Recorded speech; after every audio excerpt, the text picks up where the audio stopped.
A killer spine along the sides from tens and hundreds of fine-lined paper, or a perfectly indented handwritten page on previous keyboards crafted from the fingertips of others. Wash all that pain away with a nail or two screwed in between hangers of hundreds of clothing. The power of these words flows into the minds of others, does it not? Young children suck these words up like sweet nectar from a butterfly's rectum winged soul, while adults take it into their twisted minds, a peppermint coming from a disorientated factory. Is anyone dead yet, or does your motor continue to run with sad produce? When these words are not spoken out loud, they are written.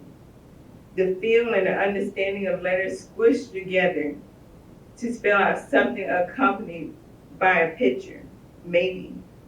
So many divine words in format Emily font 12. It's enough to start any writer on another journey to flow through an acrylic rhythm of style, our own style. A type of style with a sharper pen-like voice, a number two type beat, a clickety clack with a tap dancer with no feet. And it's our voice, and I say our voice. When adults found out that bears raped Goldilocks, or a woman can be a wolf in sheep's clothing, no longer a man, they got angry. Change that story a bit. Why don't you switch up those words, please? Please. Isn't this my work? The effort that I put into my work says a lot. And I don't know about you, but I adore my work. I admire my work. You can't trust three luscious bears in a home, and you can't trust a woman to be left alone. A story, a phrase, a book, or a play, these are all of our voices combined. So why should they be banned? Does it offend you, or does it poison that squiggly brain? Books that are typically banned are the ones that speak out lessons, value, and they teach those that are sleeping in the world for far too long. They may shout, wake up, and acknowledge that there's perception of others that not every book has a cover or a title page, and not every title page gives out an introduction to their author.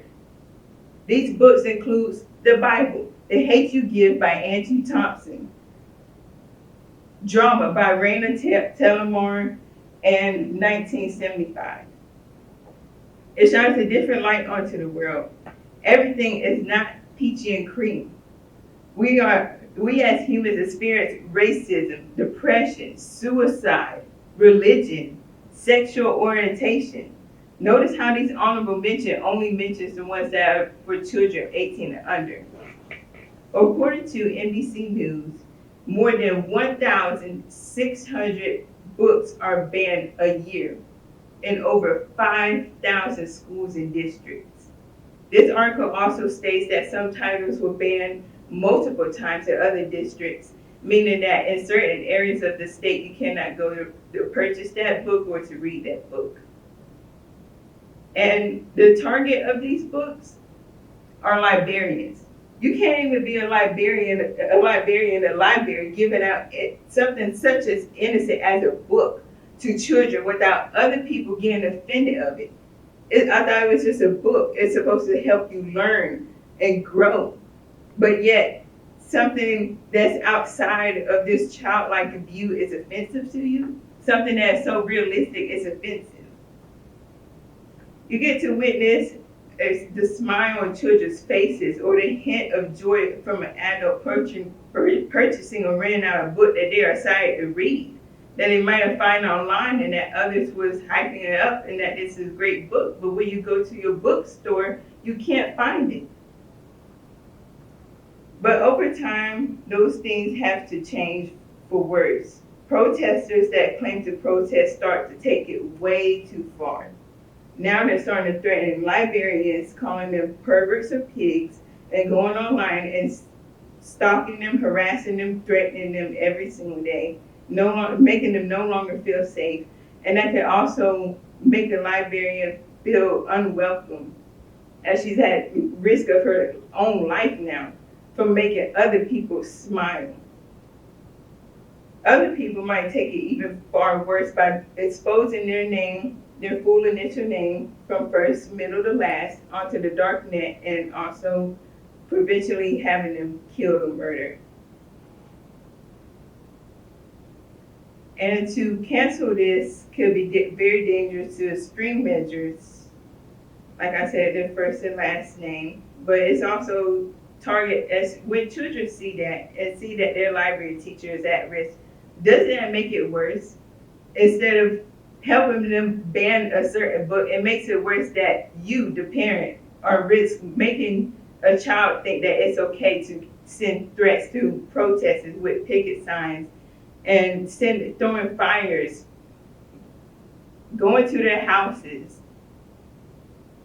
So this is why you might imagine that, but it could be behind the scenes that it could be far more worse than that. So that's why we should keep going to not ban these books, to keep protesting that there is a God. They are black and they are the problem. You are gay and you are a walking sign of sin. You are suicidal, so go ahead and end it now. The First Amendment is not correct unless you define the fine print. Right? No, wrong. To all writers out there, such as myself, I say adore your book, admire your work, no matter what they say. Yes, be careful, but do not stop writing because of a Karen. I say you continue to write because I will continue to write for the sake of my peace, for the sake of my God, and for the sake of the color of my skin. That every passion has a risk, but you need to be willing to take it in order to keep happy.